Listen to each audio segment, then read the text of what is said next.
It's time to make sports talk great again with Curt Schilling and Steve Deace.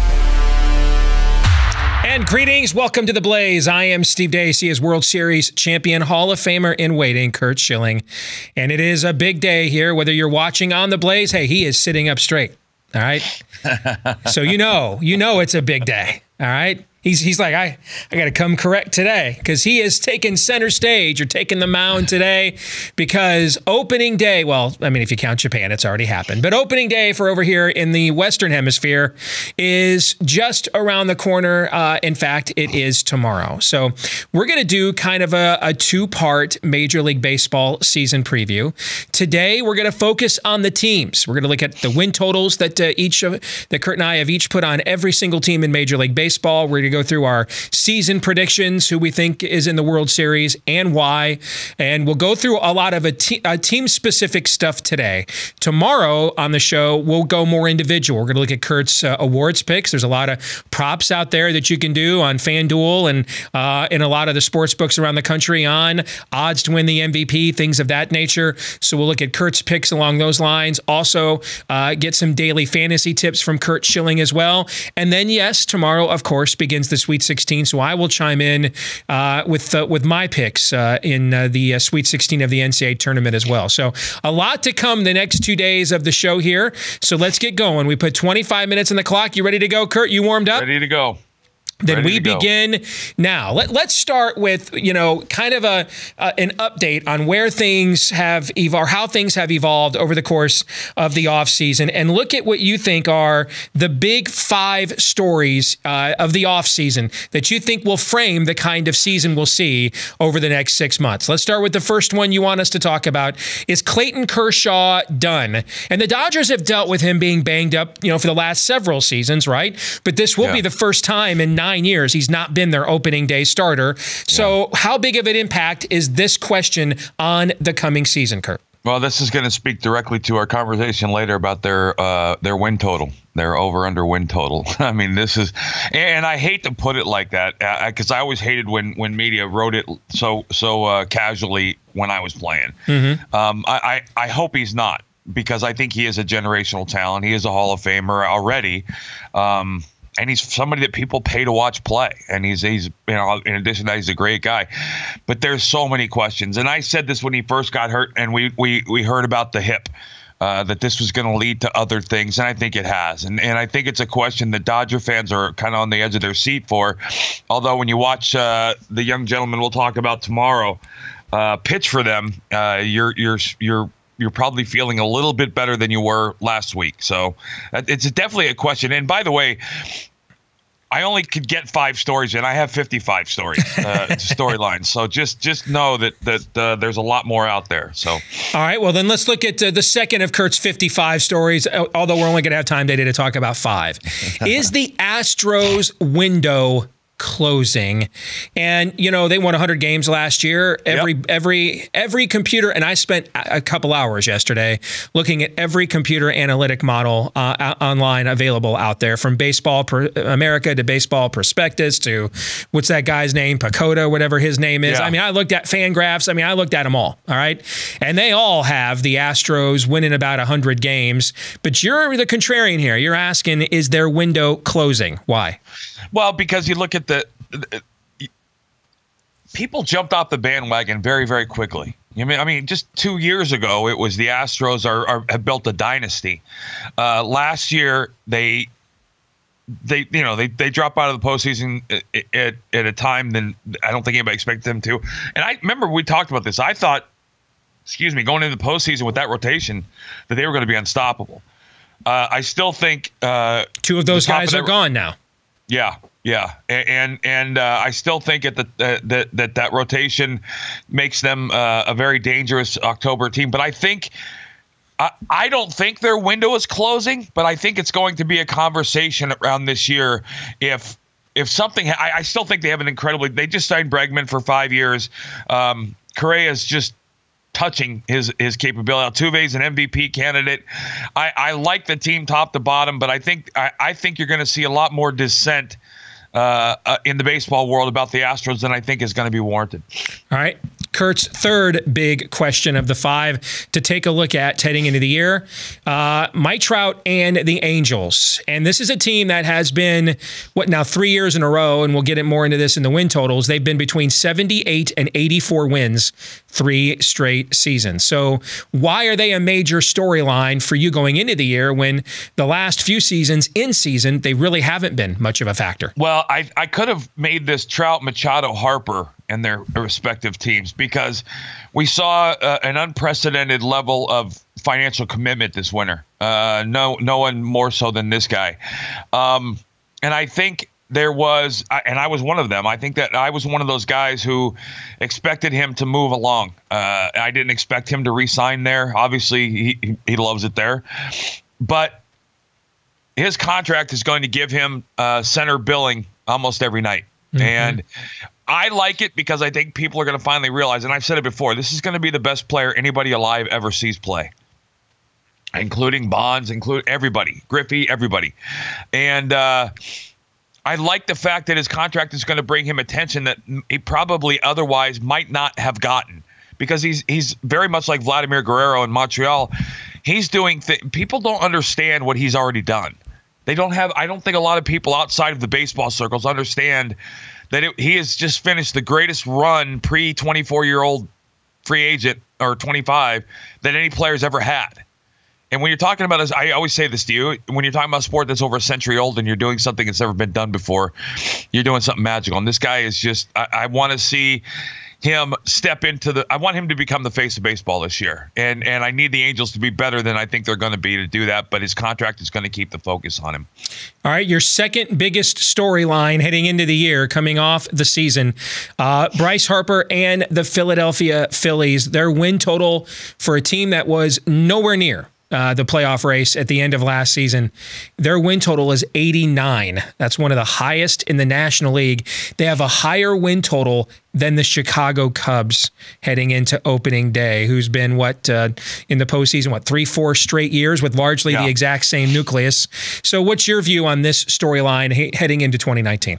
Well, it's funny because you can see fantasy baseball players, while not being experts, are generally a little bit better informed group of people when it comes to guys in their statistical output. But I got to tell you, I am blown away by how far this guy has fallen on the fantasy radar. This was it was Trout and Harper 1-2. That was for the last couple of years, and you'd have a Machado in there. I'm seeing this guy go late in the first round now, sometimes early in the second. And I believe this guy is going to push for an MVP this year. I don't doubt for a second that he is going to. I think there's one player that has done what he's done from an on-base percentage before the age of 24 in the history of the game. I think it's Mel Ott. He had 34, drove in almost 100 last year, and people thought he had a horrible season. The kid's literally 24 years old, 25 years old. This is going to be a story because, number one, because Philadelphia I think is going to have a big season. I think they're in for. I disagree with you. I think that they're on the upside of that win total. I'm going to go with the over anyway. I'm just spoiling that one because I love what they've done. If you remember, August 1st, they were in first place last year. Mm-hmm. So while they collapsed and they were nowhere near the playoffs, with 60 days left in the season, they were running things in the NL East. And I don't think that was a fluke. I think the end of the season was the bigger fluke. And this guy, I believe, again, I think he's going to have a top 5 MVP season, and I think he's going to put up monster numbers in that ballpark. Finally, your number one storyline, can the Red Sox repeat what was historically one of the, especially since you like to only consider records really post-desegregation of the sport or post-integration, I mean, what they did last year in terms of the total war of their starting pitching, the win total in the regular season, the way they blitzkrieged, the postseason, a bunch of 100-win teams in the American League were the path of least resistance. They had the MVP winner. I mean, you're talking about one of the top 5 seasons analytically post-integration in the post-integration era of baseball last year. This is a combination of factors that makes this a top story. Number one, it's a question on every player. Everybody asks that, right? I mean, it's always the defending world champion. Can they repeat? I'm not sure in my lifetime, short of the Patriots, that I've ever seen a team that I think is going to get a lot of votes, a lot of support, and being able to repeat. They didn't get worse. I mean, their bullpen is still a question without Kimbrel. They've got a lot of big arms back there, which is fine, but Sale's healthy, supposedly. He just his extension, Price, I think, got over the hump he needed to get over. And this is potentially, I think, anyway, a historically great team. When you look at this lineup, you look at and my goodness, you talk about homegrown talent. Look at I mean, that lineup is it's gorgeous especially for an analytics guy. Mm-hmm. They do all the things. This is Theo Epstein and who he is. He building this minor league organization. I mean, stacking it with not just, and this reminds me of the Cardinals. These guys that come to the big leagues for the Red Sox now, they're baseball players. They're not prospects. And there's a difference. And I think that it will be. And the other factor here, Steve, I think the nation despises the New England area so much because of the Patriots that there's an entire nation rooting against the Red Sox repeating as much as there is the Red Sox nation rooting for. Well, let's get to our win totals then. And it's fascinating because this is kind of a reverse of how we have done this with football and college basketball so far on this show, where you can tell those are sports that, he was kind of playing one most of his adult life. So those are sports that I am more instinctively familiar with. So, yeah. When I do football and my NFL win totals last year, I think we went back and looked at them. They were like 68% or something is what I got in win totals in the NFL. And my two best bet, the Raiders and 49ers under, both hit. And hit dramatically. So in those sports, there's a mixture of my experience of the trends of those leagues and those teams, watching so much of it and analytics. I'm way out of my element here. All right. So, to quote the great prophet Larry Holmes, I ain't holding his jock strap. All right. When it comes to baseball analysis. So when you look at my win totals, they are strictly my analysis of the metrics that I saw and researched yesterday. And when I looked at the reasoning behind the metrics, could I poke a hole in it? Okay. And where did I think there were smart contrarian plays where I thought some of the metric projections were weakest? When we go to Curt now, this is kind of a reversal of what you see like when we did the NCAA tournament picks. This is some analytics, but also this guy's got intimate knowledge, obviously, of the sport that we're talking about. So there's we're kind of doing the same two approaches we always do, but we've just kind of reversed the jersey here and who's taking which approach. Are you ready to go? Ready to go. So let's do these by division. All right. So these are the win totals as of March the 24th. Those were the latest updates that I could find. All right. So I've got the Nationals at 89. I'm going over. I think they have the best pitching in the division. In fact, I listened to a podcast yesterday with Buster Olney saying when he was asked one team before the spring that he underrated after seeing them and spending time with them in the spring, if he could do a redo on his picks for ESPN, what would be the team? And he said it was this one. That he thought they were absolutely loaded for bear for this season. I'm going to go, I'm going to slightly take the over with the Phillies at 89. I'm sorry, I'm going under. You're going over. I'm going under with the Phillies in 89. I think that you can't tell me, I think that's too public of a play, in my opinion, on Bryce Harper. And I think the division here is pretty stacked. Also, with the Braves, this win total makes no sense to me. I think it's a trap.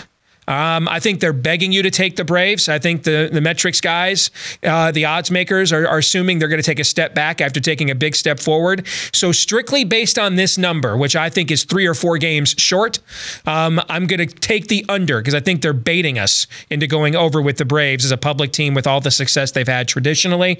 With the Mets, I really like the moves they've made, but the problem is this line's already moved 3 games this spring. This is one of the largest moving lines from where they opened. I think they opened at 83 and it's up to 85.5. That's a pretty big move, which tells you a ton of public money has come in. So the over's kind of already been bought here. So I'm going to go contrarian with the franchise history, play the under, and with the Marlins, I think they will be historically bad. I'm going under. Your thoughts? I've got I disagree on the pitching. I think the Phillies pitching staff top to bottom is going to be by far the best in this division. I think Aaron Nola is going to be the guy we thought he was last year. I like the Nationals under instead of over. I like the Phillies over instead of under. I like the Braves. The Braves number feels almost exact to me. I'm comfortable somewhere in there, but that's not one a bet I would be comfortable with. I think the Mets are going to be over, and I think the best bet in this division by a mile is the under on the Marlins. I think that is like almost embarrassingly easy to pick, I think. You can make the case the Mets have the best closer and the best starter in this division. Yeah. You can make that case. Absolutely. Yeah. Let's go to the National League Central, where the Cubs are at 88.5. I think this is another line that they are begging you to take the over with a massive public team here. So I'm going to take the under. Just based off, I think we're being dared here with such a low win total for such a public team. The Cardinals are at 88. I think that's kind of right in the ballpark, but we got to make a call. So I'll go over. Because I think the 89-90 wins is going to win this division, Curt, with how deep and how balanced it is. The Brewers at 86.5. I'm going to fade the faders. This is where I think there's an echo chamber around this team, and I've been asking you about him a couple times during the offseason. I don't see where there's been some dramatic diminishment of the roster they had. I think this is a bunch of guys in an echo chamber kind of convincing themselves they're going to take a step back. I think they're going to be the 2015 Royals instead. I like this bet. I love the over here. Yeah, I think they're going to play with a mission, so I'm going with the over. I'm going to go with the Reds as the under, just because I think there's too much depth in this division. Yep. And then you look at the Pirates. Everybody forgets, and I know you've been on them all offseason, they had a winning record last year. And I think this is a team where, because their name is Pittsburgh, if it would have been another team with a bigger name that had finished the way they did, I think this total would be higher. So I'm going to go over with the Pirates. I really, if you look at the way they judge this division, they've got it a three-way race: Cubs, Cardinals, Brewers. I mean, and the rest is separated. The Cubs, Cardinals, I wouldn't bet either one, because I think those win totals are right within a game or two. That's an uncomfortable bet for me. I love the Brewers over, because I do believe that they're going to have another very good year. Excuse me. I like the Reds under. I mean, the trade that they made. Excuse me. Okay, they made it. Their ballpark is still going to be a problem, and I don't know what their pitching is going to end up being. My best bet for this division, to me, that I put down was the Pirates. I love the over with the Pirates a lot, because I think that except for making one of the worst trades and getting rid of Glasnow and Meadows last year for Archer, I think that and they're going to have Archer from the beginning of the year, which is a different. I think this is a team that, if you're going to make a futures bet for a World Series champ and grab a team with some big odds for a big return, this would be the one. This would probably be one of the teams I'd do it. Let's go with the Dodgers at 93. I have to play the under. I mean, this is more games than they won last year, and their roster's not as good. And I know the division's worse, but I'm going to play the under. I think that's way too high. The Rockies at 84.5. I think this is an underrated franchise coming off of consecutive playoff appearances, and I think they're going to benefit actually from the weaker division here. So, and you're getting value with an 84.5. So I'm going with the over. With the Padres at 78.5, I think it's an overreaction to Machado. I will play the under there. The Diamondbacks at 75.5. Every single win projection I looked at, every model had the Diamondbacks over this for a total. So I'll go with the math guys on this. And then the Giants, to me, Boshi announcing it's his last year. I think you're good at Madison Bumgarner. I think they will be active sellers at the trade deadline. I will go under 73.5. I can't get past the Dodger 93 number. That just seems insane to me, given the fact that what they've been hit by injury-wise. I like the bets. And it's actually been bet up, by the way, Curt. It was 91.5 or something. It's been bet up. Yeah. Yep. The one gut in this division for me that I use no analytics whatsoever is I don't see Bruce Bochy having a 60-some win team in his final season. I think they're good enough if they stay healthy, which is a big if. And while the division is stronger, I don't think it's a bunch of strong teams. I think it's just a bunch of good teams. And I think the biggest, to me, the safest bet to me in this division by a mile is the Rockies. Rockies over the 84. Yeah, and a half, yeah. And I love the Dodgers under. See, my concern with the Giants is they're 7 or 8 games out, July 31st. And they're like, you know what? New manager, we're starting over. And then they just tank the last month or two of the year. That's my concern. Yeah. All right, let's now go to the American League. A little premature evacuation there on the National League. My bad. Let's go start with the Yankees at 96.5. I think with that lineup, they are built to dominate the regular season. I'm going over. With the Red Sox at 94.5, this actually opened at 93. It's been bet up to 94.5. You cannot, and I know this is a square play, you can't convince me they're 14 games worse than they were last year. I just don't buy that. Okay, so I'm going over. I'm going Rays over 84.5. I think they might actually have the two best starting number 1 and number 2 pitchers in the division, actually. So I'm going to go with the Rays, and this is my over best bet in all of Major League Baseball this year is the Rays over the 84.5. The Blue Jays at 74.5. Well, if I'm going to pick the Rays over, someone's got to suffer, right? Do the math. So the Jays under, and I think the Orioles, even at 59.5, I'm going to play the under. I think historically bad, given how good I think the top 3 teams in this division are. I think there's some huge value bets in this division. Number one for me is the over on the Red Sox. I just think that's ridiculous. I think that they're a 100-win team, very comfortably a 100-win team. I don't agree with the Braves being the best over bet just because of the division. It's just such a. I think Toronto's going to be better than people think. I don't think they're going to be great, but I think they're going to be better than people think. Well, that's a correlated play on my part, right? You can't play the Rays over and the Jays over. All right. Right. If you're going to play the Rays over, then you have to be under on the Jays. So it's a correlated play. And I got to tell you, I think probably one of the other safest possible bet you could make is the Orioles under. I can see this team winning 40 games as an. Yeah, I think they will be historically bad. I agree. Yeah. I think that, and hopefully it'll be enough to get Angelos to finally sell the team. All right, the American League Central Indians at 91. I think they might be the only team in this division over 500, so I'm going over. The Twins at 84. I think that win total has already factored in the weakness of the division, okay? Like, I don't think you're getting value at 84. I think they've already factored in someone's got to win a bunch of games out of this division, so I'm going under. White Sox at 74. I guess I'll go over by default, mainly on your recommendation. And then the Royals and Tigers have virtually the same win total. They are both tanking under. I agree with the entire thing. I'm uncomfortable betting the Twins at 84. I just don't have. I don't know how bad the division's going to be. I just know it's going to be historically bad. The safest bet for me in this division, by a long shot, is the Tigers under for me. I'm very comfortable saying I'll be stunned if the Tigers win 69. I mean, they games. already had one of the worst center fielders in Major League Baseball on Jacoby Jones, and now he's hurt. So there you go. And then now the American League West, where the Astros are at 96.5. This is where I'm going to do my second fade of the market here. I'm going to make an educated guess here for a contrarian and say the 2 starting pitchers they lost. I think that factors out over 162 games in the Major League Baseball regular season. So I think they'll dominate the division, but I'm going under 96.5. I'll take the A's over at 83.5. I don't know that they're going to decline by that much. And actually, they've actually had this era where they're good for 3 or 4 years and then terrible for 3 or 4 years and then good for 3 or 4 years. So I think that's where their public name is undervaluing the team. I was going to go over on the Angels, and then one of the biggest sportsbook managers in the country, I heard him say yesterday, they are totally lopsided on bets on the Angels over, and they're fine with it. They're so convinced the Angels are going under, they're not trying to even the odds. All right? Yeah. That sells me, so I'm going under. And then the Mariners, I'm going to go under. And then with the Rangers, 71 that seems really low, so I'll go over. Maybe they win 73, 74 games. Your thoughts? I like the Astros. I just think the Astros are their organization is so stacked from top to bottom minor league system. I love it all.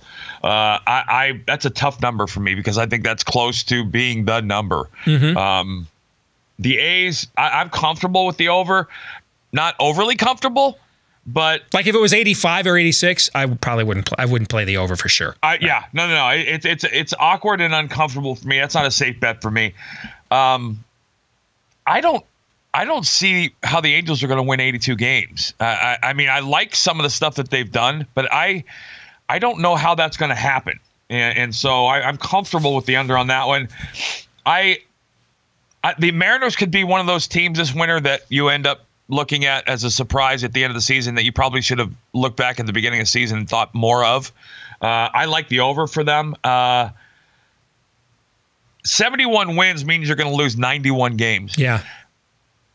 I'm not And so for me, it's trying to figure out how they get to one or the other numbers. I'm not sure how the Rangers win 71 games. Because I think that division is a little bit more balanced than people think. All right, so Curt, let's do this because we're down to the last 2 minutes, and there's going to be some intrigue with what you and I are picking for the postseason. And let's lead off tomorrow's show, part 2 of our baseball preview, with that. All right, for extra innings, let's go to a couple of the stories that didn't make the cut, especially one because it's one of the best rivalries in baseball. But if you looked at the win totals we just showed the audience for the National League, the Cubs were at 88.5 and the Cardinals were at 88. So the odds makers are saying, if you like rivalries, if you like this rivalry in particular, you're in for a pretty fun summer, Curt. Well, when I was playing, which was, eons ago, there was some nastiness to this one. We hated the Cardinals when I was with the Phillies, and we fought with them often. Look in the history of these two franchises, they battled. You could argue that it's the Yankees, Red Sox of the National League in a sense, but it's much cleaner. I think it's going to be I think we're going to see that again, and I think it's good for baseball. I think the Central is going to be to me, the Central is going to pump out both wild card teams this year in the National League. So I like the Cubs, Cardinals. I'm not sure who's going to win the division, but I'm going to go with, for me, a comfortable a line of thinking, and that the Cubs are going to be who we think they are. But I think the Goldschmidt trade for the Cardinals is going to be the winner's biggest move at the end. Vlad Guerrero Jr., your thoughts? I'm not sure when I've seen a guy that was a Hall of Fame player have a son who potentially has as much talent as he does, right? I mean, we all knew Ken Griffey Jr. was better than Ken Griffey Sr., even though Ken Griffey Sr. was a good player. But this is a whole different level. This kid, the hype has been – well, and I remember when Vlad came up, it was the guy swings too much to be a great player because he's not going to take his walks. No one ever realized he swung enough, but he made contact all the time. This kid's the same way. I think that there's a physical concern with him for me. He's not built like his dad. He's a stocky kid. He's heavier, and that has been a concern from a work ethics perspective, that was never a question for Vlad Sr. Unbelievable talent. I don't have a ceiling for him, and could be an enormous bust if he doesn't meet even half the expectations. It's going to be a fascinating season to watch, and he's one of a couple rookies that are going to be. Let's put it this way: if you're playing in a keeper league, I don't know how he's not the number 1 pick this year. All right, so tomorrow we will unveil how we think the race for October, the hunt for October, as they call it on Fox. You and I will unveil how we think that's going to go, and then we're going to get to some of your individual picks for awards, daily fantasy, etc. right here on The Blaze. Curt, we'll see you then. All right, buddy.